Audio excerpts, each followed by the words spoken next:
Good morning बच्चों। कल के क्लास में हम लोग चर्चा कर रहे थे जिसमें हम लोगों ने देखा कि जो शुरू होता है वर्णमाला से शुरू होता है। वर्णमाला आप लोग कल के वीडियो में देखे होंगे तो आप लोगों को पता ही होगा। जो पहला हम लोगों को पढ़ना था वह वर्णमाला था। आज हम लोग वर्णमाला के बारे में जानेंगे। वर्णमाला होता क्या है, वर्ण के भेद क्या होते हैं, स्वर के भेद, व्यंजन के भेद और किस प्रकार से हम इनका प्रयोग करते हैं। फिर एक बार आप सभी का ओडी सिंह सर क्लासेस में हमारे सभी प्यारे बच्चों का पुनः स्वागत है। अब इसी तरह सुबह के समय बताया गया है 8 बजे आप लोगों को क्लास मिलना शुरू हो जाएगा। तो फिर आज हम वर्णमाला लेकर के आए हैं। आज हम लोग वर्णमाला के बारे में पढ़ेंगे। वर्णमाला,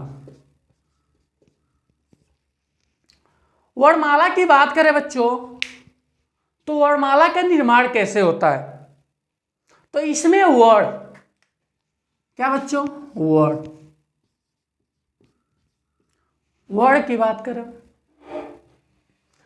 वर्ण क्या है तो इसके बारे में हम जानेंगे कि वर्ण जो होता है वह भाषा की सबसे छोटी इकाई होती है। वर्ण जो होता है वह भाषा की सबसे छोटी इकाई होती है। भाषा की सबसे छोटी इकाई, सबसे छोटी इकाई जो हमारा वर्ण है वो क्या है बच्चों, भाषा की सबसे छोटी इकाई जो छोटे बच्चों को सिखाया जाता है। कुछ ऐसी बातें जो आपको नहीं भूलना है, जो आपको नहीं भूलना है। वर्ण क्या है, भाषा की सबसे छोटी इकाई है। जैसे जब हम वर्ण का प्रयोग करते हैं, देखिए वर्ण जो है 2 प्रकार का हो जाएगा ही। जब हम वर्ण का प्रयोग करेंगे, अगर हम वर्ण को लिख देंगे, वर्ण को लिख देंगे, जैसे हमने लिख दिया कोई वर्ण, ओ लिख दिया, को लिख दिया, तो यह इसका वर्ण का लिखित रूप हो गया। क्या हो गया बच्चों, वर्ण का लिखित रूप हो गया। और जब हम अपने मुख से बोलते हैं जैसे को, तो यह ध्वनि है जो मौखिक रूप में है, जो कि मौखिक रूप में है। तो लिखित के आधार पर जब लिख देते हैं तो वर्ण, और ध्वनि के आधार पर, ध्वनि के आधार पर सबसे छोटी इकाई, सबसे छोटी इकाई, सबसे छोटी इकाई होते हैं। वर्णमाला क्या होते हैं, तो वर्णों के सार्थक मेल को या व्यवस्थित क्रम को, सार्थक मेल या व्यवस्थित क्रम। व्यवस्थित क्रम क्या होता है बच्चों, जैसे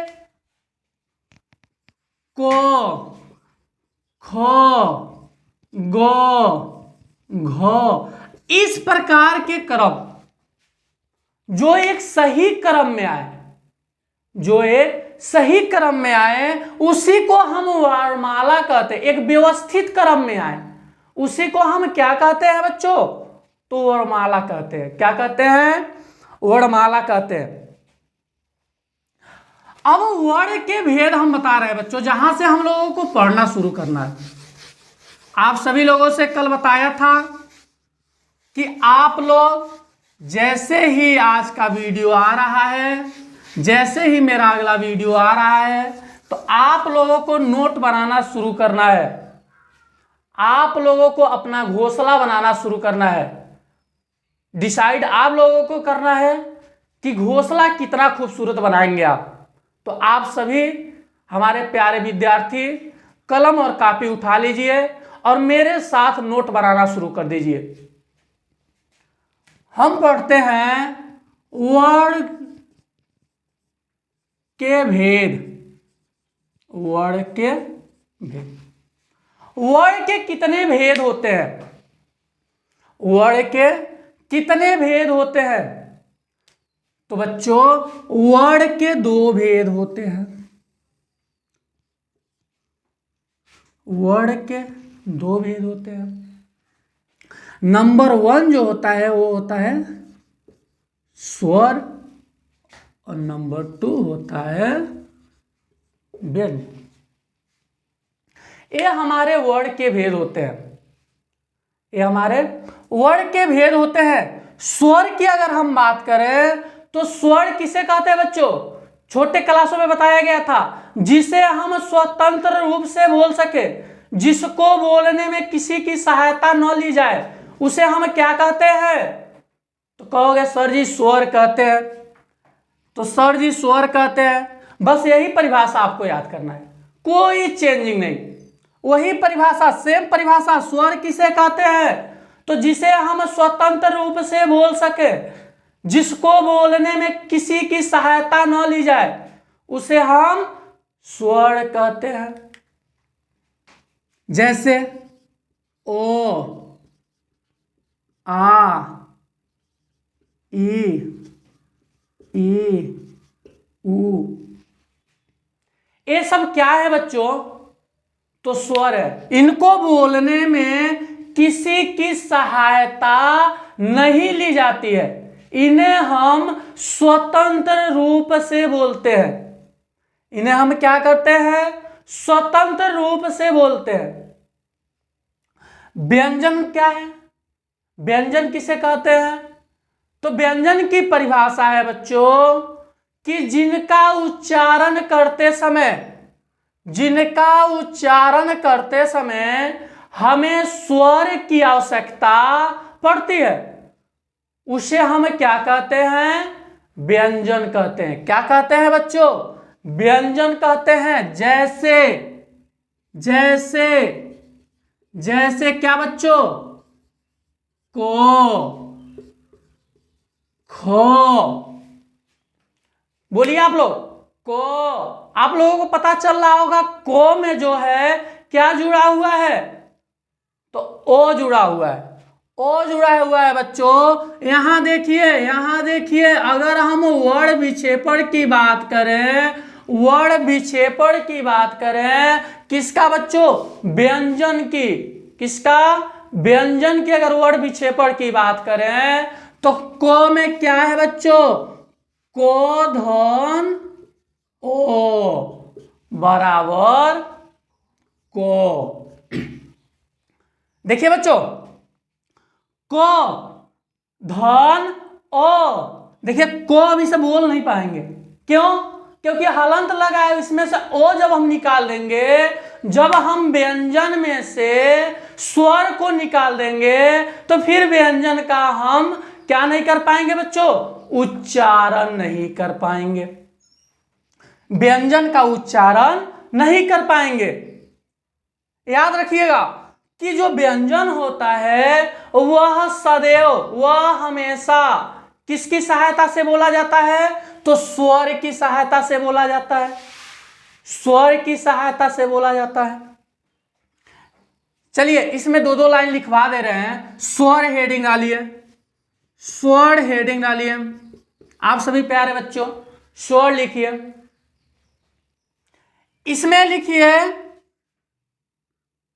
स्वर को सदैव, स्वर का उच्चारण करते समय, स्वर का लिखिए, स्वर का उच्चारण करते समय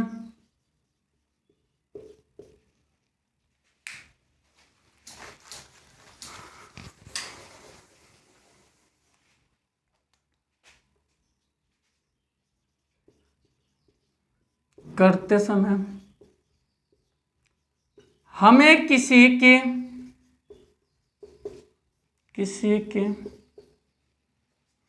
आवश्यकता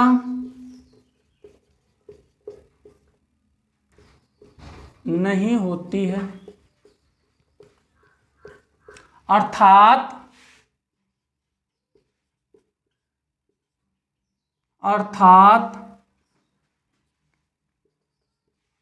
हम स्वर को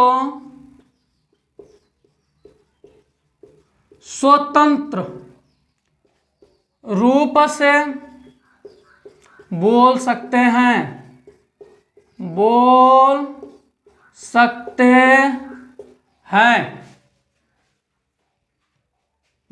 हैं बच्चों। देखो इधर स्वर क्या है, तो स्वर का उच्चारण करते समय हमें किसी की आवश्यकता नहीं होती है, अर्थात हम स्वतंत्र रूप से स्वर को बोल सकते हैं, हम स्वतंत्र रूप से स्वर को बोल सकते हैं।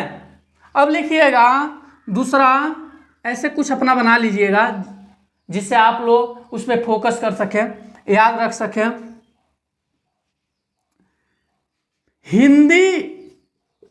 हिंदी में स्वरों की संख्या कितनी होती है बच्चों? तो 11 होती है।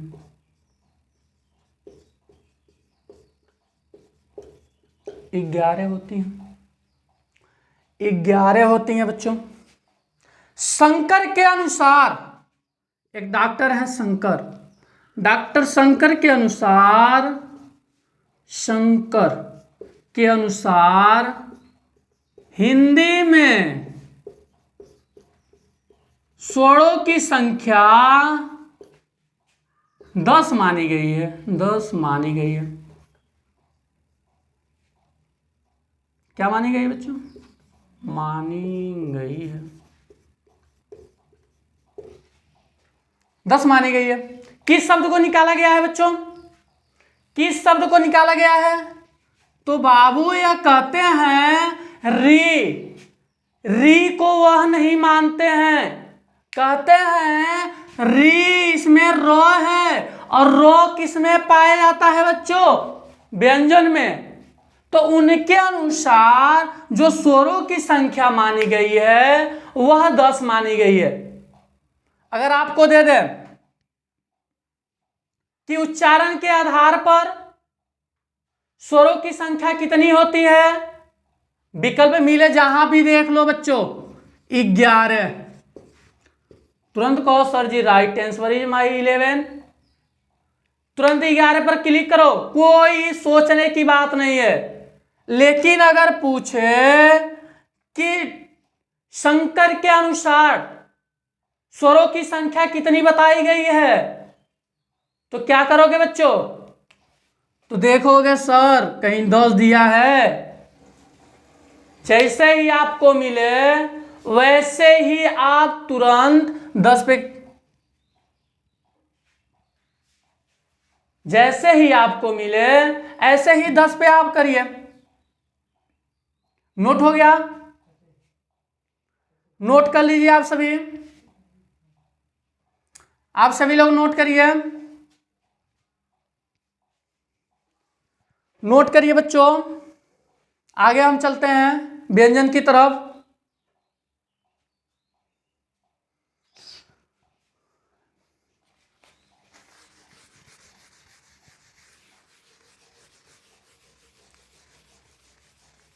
व्यंजन की बात करें बच्चों तो व्यंजन किसे कहते हैं? व्यंजन किसे कहते हैं बच्चों? लिखिए व्यंजन, हेडिंग डालिए व्यंजन।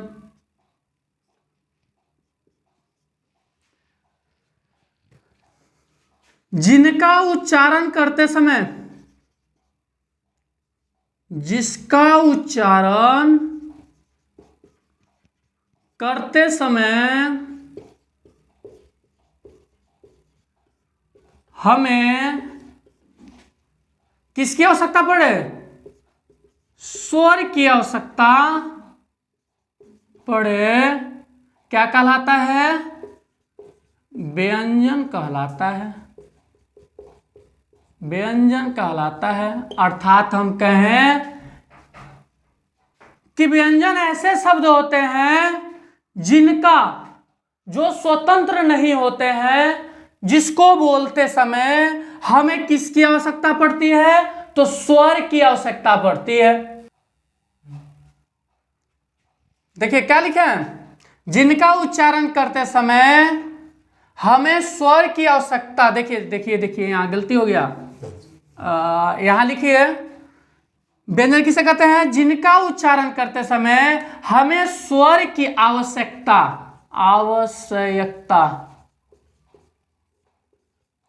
पड़े, क्या कहलाते हैं, क्या कहलाता है बच्चों, व्यंजन कहलाते हैं। हिंदी वर्णमाला में यहां लिखिए, हिंदी वर्णमाला में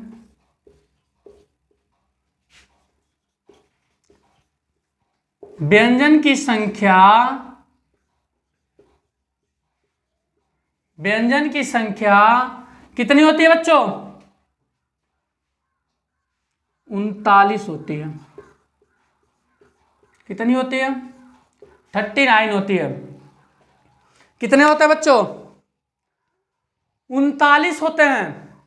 अगर मूल संख्या पूछे, मूल संख्या कितने होते हैं, मूल संख्या, तो हिंदी वर्णमाला में, हिंदी वर्णमाला में, हिंदी वर्णमाला में मूल व्यंजनों की संख्या, मूल व्यंजनों की संख्या 33 होते हैं। 33 होते हैं बच्चों, कितने होते हैं, 33 होते हैं। यहां तक नोट करिए, कितने होते हैं, 33 होते हैं।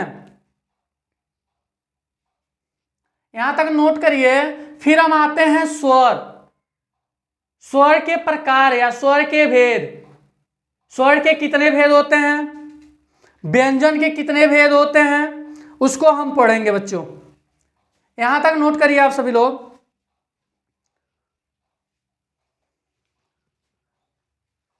क्लियर दिखाई दे रहा होगा,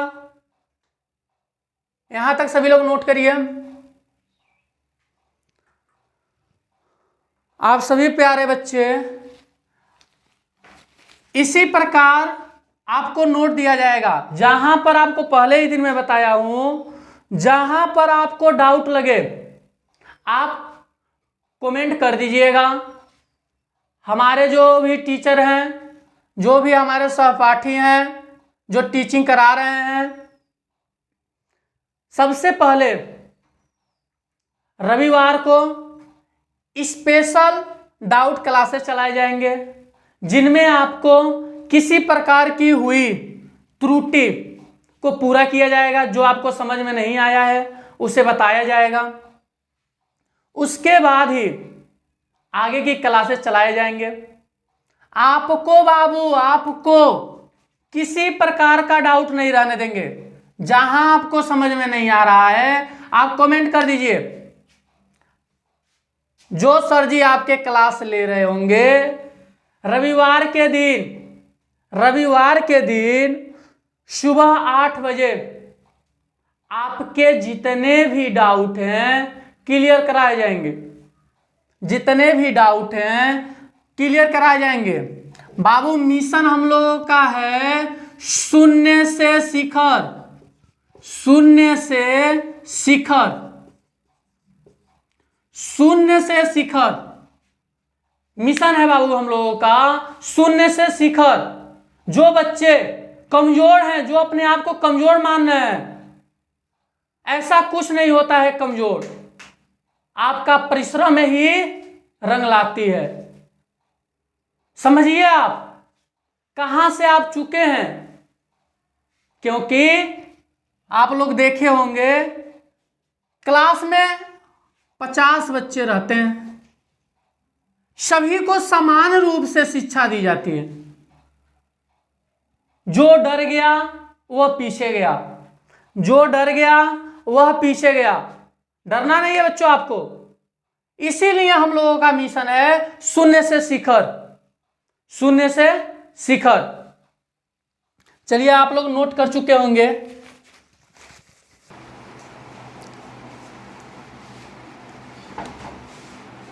आते हैं बच्चों स्वर की बात करते हैं। स्वर के प्रकार। स्वर कितने प्रकार के होते हैं? आप लोग पढ़े होंगे कि जो स्वर होते हैं वह 3 प्रकार के होते हैं। वह कितने प्रकार के? 3 प्रकार के। बाबू बाबू आप लोग देखिए, सभी बच्चे देखे, सभी विद्यार्थी मेरे देखे। स्वर के प्रकार, स्वर के कितने प्रकार? तो 3। कितने? 3। चलिए इसके बारे में भी हम लोग चर्चा कर ले रहे हैं। 3 प्रकार होते हैं। क्या क्या? क्या क्या बच्चों? पहला क्या होता है? ह्रस्व स्वर। बनाते रहिएगा, ऐसे ही चार्ट आप लोग भी बनाते रहिएगा जिसे आसानी से समझ में आ जाए। दूसरा क्या होता है बच्चों? और तीसरा स्वर।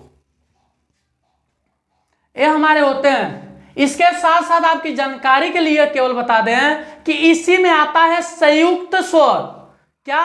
संयुक्त स्वर। कोई नहीं बताएगा बाबू, कोई नहीं बताएगा। संयुक्त स्वर साइड में लिख रहे हैं, संयुक्त स्वर। चलिए इसको भी बता दे रहे हैं पहले।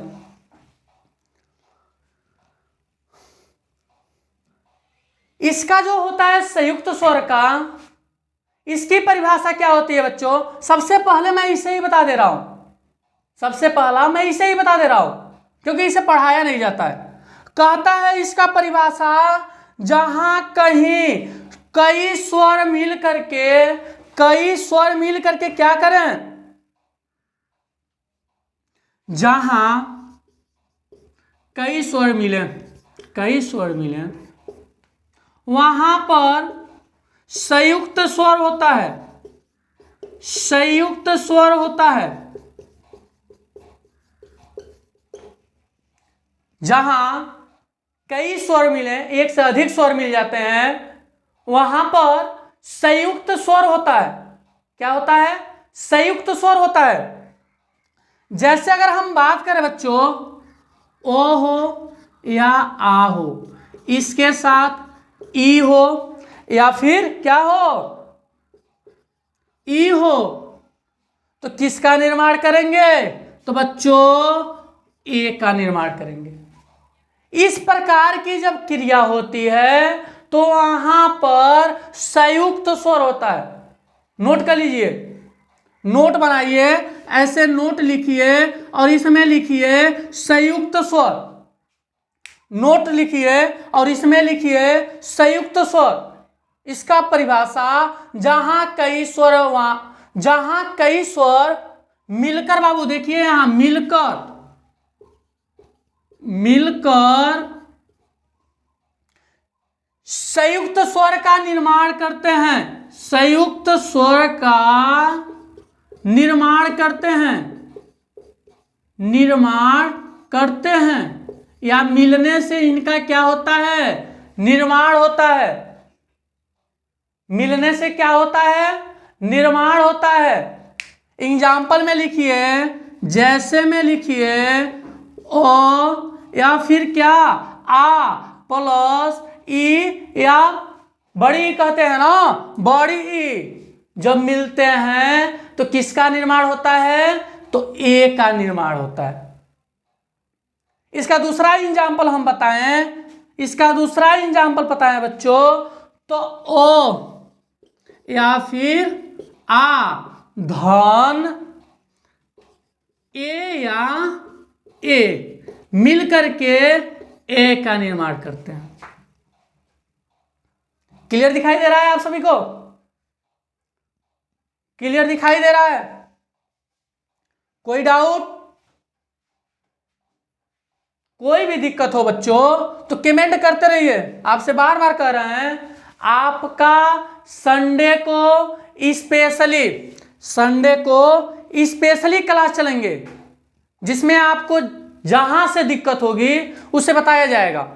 जो भी सर पढ़ाए होंगे वो आपका कमेंट देखेंगे, जहां से आपको डाउट होगा वह उसे दूर करेंगे।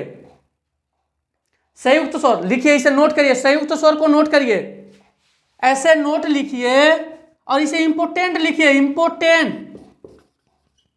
इंपोर्टेंट लिखिए, क्योंकि संयुक्त स्वर को पढ़ाया नहीं जाता है बच्चों, संयुक्त स्वर को पढ़ाया नहीं जाता है, केवल इन्हीं तीनों के बारे में चर्चा की जाती है, इन्हीं तीनों के बारे में चर्चा की जाती है। लेकिन होता संयुक्त स्वर भी है, होता संयुक्त स्वर भी है, इसे नोट करिए, डालिए। नंबर 1 हेडिंग क्या है? ह्रस्व स्वर। इसके बारे में बताएं तो जिसका उच्चारण करते समय कम समय लगे, जिनका उच्चारण लिखिए, जिसका उच्चारण करते समय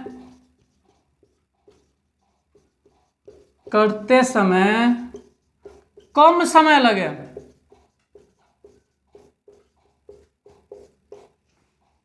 क्या कहलाता है? ह्रस्व स्वर कहलाता है। एग्जाम्पल में लिखना है, लिखिए, जैसे ओ, कितनी सरलता से बोल दे रहे हैं, ओ, ई, ऊ और री। टोटल इनकी संख्या जो होती है बच्चों, अगला लिखिए,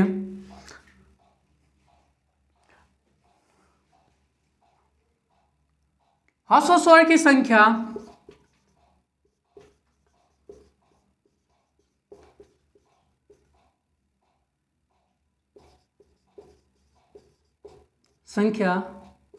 4 होती है,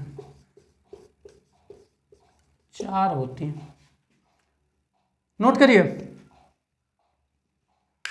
कौन कौन होती हैं? ओ, ई, ऊ, री, ओ, ई, ऊ, री, टोटल संख्या 4, किसके?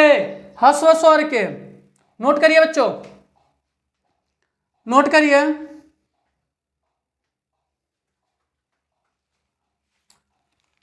नोट करिए। नंबर दूसरे का बात करें, क्या है? दीर्घ स्वर। इसकी बात करें तो इसमें जो होता है बच्चों, इसमें क्या होता है? दुगुना समय लगे। देखिए, जिसका उच्चारण करते समय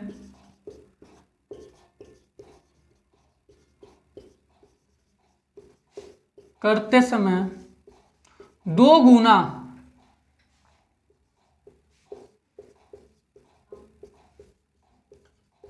समय लगे, दीर्घ स्वर कहलाता है।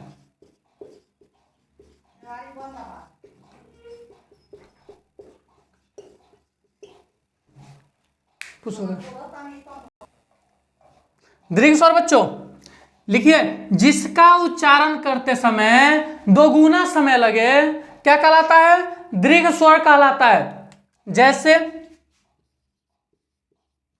जैसे आ, ई और ऊ। लिखिए अगला, दीर्घ स्वर की संख्या 3 होती है। कौन कौन? आपको लिखवा दिया गया है, आ, ई और ऊ, आ, ई और ऊ। कितनी संख्या हुई? 3। इसके बाद जो आता है बच्चों, इसके बाद जो आता है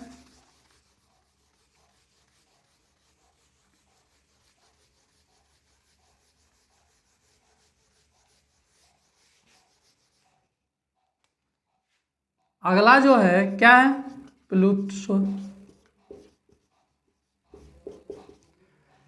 इसकी बात करें तो जिसका उच्चारण करते समय, जिसका उच्चारण करते समय 3 गुना, क्या 3 गुना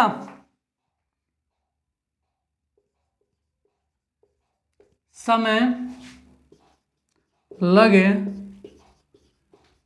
उसे स्वर कहते हैं।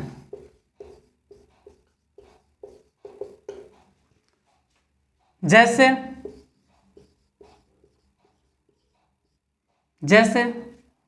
ओम,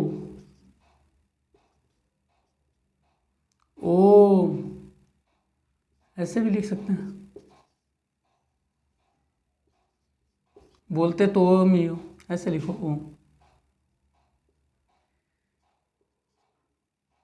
ओम। यह थे कुछ स्वर की जानकारी, जिसमें आप लोगों ने देखा कि वर्ण के भेद में क्या होता है, वर्ण जो होता है वह 2 भागों में बंट जाता है। पहले का नाम स्वर, दूसरे का नाम व्यंजन। व्यंजन के प्रकार में आप देखेंगे जो हमारा व्यंजन होता है उसके 3 भाग हो जाते हैं, ह्रस्व स्वर, दीर्घ स्वर और विलुप्त स्वर। आगे हम पढ़ेंगे बच्चों व्यंजन, व्यंजन के प्रकार, किस किस आधार पर किसको रखा जाता है। आज के लिए बस इतना ही, बहुत बहुत धन्यवाद आप लोगों का। तो आप सभी प्यारे बच्चों का ओडी सिंह सर क्लासेस में स्वागत है। आज की क्लास हम यही बंद करेंगे। एक बात याद रखना बच्चों, जब आप किसी भी काम को करते हैं तो आपकी आलोचनाएं शुरू हो जाती हैं। आलोचनाएं का मतलब समझ रहे हैं, जैसे आप किसी से मतलब मत रखिए, केवल अपनी जितनी टारगेट है पढ़ाई पर रख दीजिए। तो आपकी भी आलोचनाएं होते हैं कि वो किसी से मतलब नहीं रखता है, वो घमंडी है, ये है, वो है, समाज है। तो उनसे कहिए कि अभी सूरज नहीं ढला, जरा सी शाम होने दो, मैं खुद लौट जाऊंगा, मुझे नाकाम होने दो। और क्यों ढूंढते हो मुझे बदनाम करने के तरीके, और मैं खुद हो जाऊंगा बदनाम, पहले मेरा नाम होने दो। इसी के साथ आप सभी प्यारे विद्यार्थियों का ओडी सिंह सर क्लासेस में आज के वीडियो में यहाँ तक हम लोग पढ़ते हैं। कल व्यंजन से हम लोग शुरू करेंगे। तब तक के लिए धन्यवाद। सुबह फिर हम मिलते हैं 8 बजे पुनः।